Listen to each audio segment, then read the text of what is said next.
বিড়াল হচ্ছে সবচেয়ে সুন্দর একটা প্রাণী।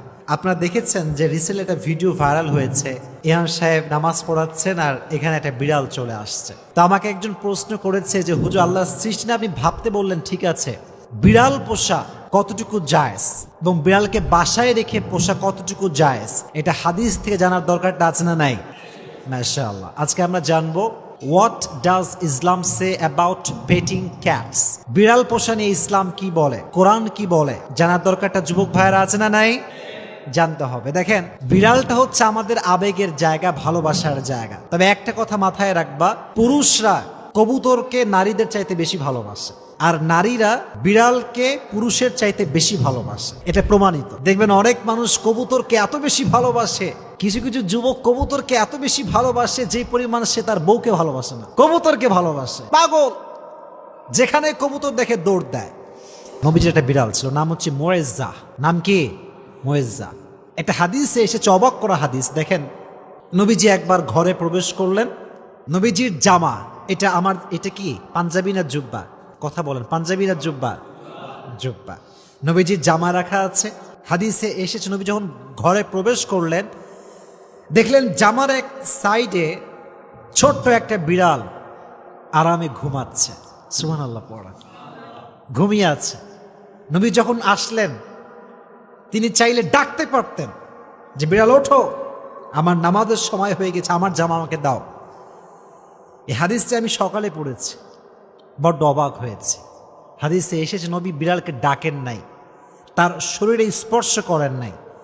নবীর জামার যে অংশে বিড়ালটা শুয়েছিল, নবী যে ওই অংশটুকু কেটে ফেলেছেন, তবুও বিড়ালকে ডিস্টার্ব করে নাই। সুবহানাল্লাহ পড়ে, কি মায়া, কি যত্ন। নবীজি ওই ছেঁড়া জামা পরে নামাজ পড়তে গিয়েছেন, বিড়ালকে কষ্ট দেন নাই। এই জন্য বিড়ালকে ভালোবাসার দরকারটা আছে না নাই? এই বিড়ালটা মক্কা সহ পৃথিবীর অসংখ্য গুরুত্বপূর্ণ জায়গাতে বিড়ালের প্রবেশ একদম আম। মক্কাতে আমরা গিয়েছি, মাদিনাতে আমরা গিয়েছি, রাস্তাঘাটে বিড়াল, মক্কার আশেপাশে বিড়াল, চতুর্পাশে বিড়াল। এটা হচ্ছে বিড়ালের একটা পাওয়ার। এবং বিড়ালের জন্য অধিক পরিমাণে ভালোবাসা, মায়া, আদর মানুষের মাঝে ঢুকিয়ে দিয়েছে একজন, তিনি কে? বিড়াল পোষা ইজ টোটালি পারমিসিবল ইন ইসলাম, এটা জায়েজ। তবে কিছু বিষয় খেয়াল রাখতে হবে। যারা বিড়াল পোষে বাসায়, বিড়ালের জন্য কোনো অবহেলা না হয়, কোনো অযত্ন না হয়। ইভেন হাদিসে এসেছে, একজন মহিলা একটি বিড়ালকে আটকে রেখেছিল এবং তাকে খাওয়ার দেয় নাই, তার যত্ন করে না, তাকে ছেড়ে দেয় নাই। হাদিসে এসেছে আল্লাহ তাকে জাহান্নামে নিক্ষেপ করেছে। নাউজুবিল্লাহ পড়া। এজন্য বিড়াল থাকা দোষের কিছু নয়, বাট যত্ন করতে হবে। 1 নাম্বার পয়েন্ট। 2 নাম্বার পয়েন্ট, নবীজি বলেছেন হাদিসে, যে ব্যক্তি প্রাণীর উপরে দয়াবান হয়, যত্নশীল হয়, রহম করে, আল্লাহ তার উপরে রহমশীল হয়ে যায়। সুবহানাল্লাহ পড়ে। আপনি প্রাণীকে মায়া করবেন, আল্লাহ আপনাকে মায়া করবে। তো তোমরা যারা আমাকে শুনছো, যুবক ভাইরা, দেখবা রাস্তায় যখন তোমরা যাবা, দেখবা অনেক কুকুর ডাকে, খুব চিল্লায়, খুব চিল্লায়। তো আমি যখন গাড়ি নিয়ে আসি, ভাবি যে এত চিল্লায় কেন, এত আওয়াজ কেন করে? এর একটা কারণ আছে। কুকুরের ভাষা আমরা বুঝি না, বাট কুকুর যখন চিল্লায় সে বোঝায় আই এম হাংরি, আমি অনেক ক্ষুধার্ত, আমাকে কিছু দাও। এটা মুখ দিয়ে বলতে পারে না, বাট আওয়াজ করে। যখন তোমরা দেখবা রাস্তাতে কুকুর খুব চিল্লাচ্ছে, বিড়াল খুব মায়া কান্না করছে, তোমার সাধ্যে যা আছে, যা আছে, একটা বিস্কুট নিয়ে এসে হোক বা বিড়ালের জন্য মাছের কাটা হোক, যাই আছে তুমি দিবা। তুমি তাকে দয়া করবা, কিয়ামতের দিনে আল্লাহ তোমাকে দয়া করবে। সুবহানাল্লাহ। সর্বশেষ হাদিস, একজন সাহাবী, তোমরা যেমন আমার কাছে এসেছো দিন শেখার জন্য, কোরআন শেখার জন্য, একজন সাহাবী নবীজির কাছে সবসময় আসতো।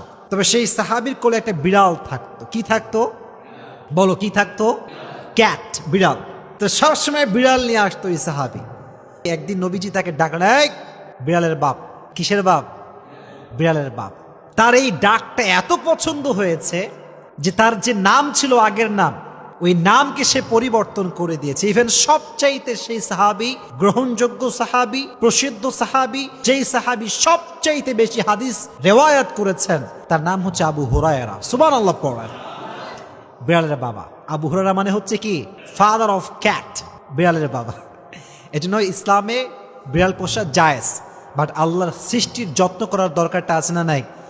আল্লাহ সবাইকে বিড়ালকে ভালোবাসার এবং যত্ন করার তৌফিক দান করুন। সকলেই পড়না আমিন।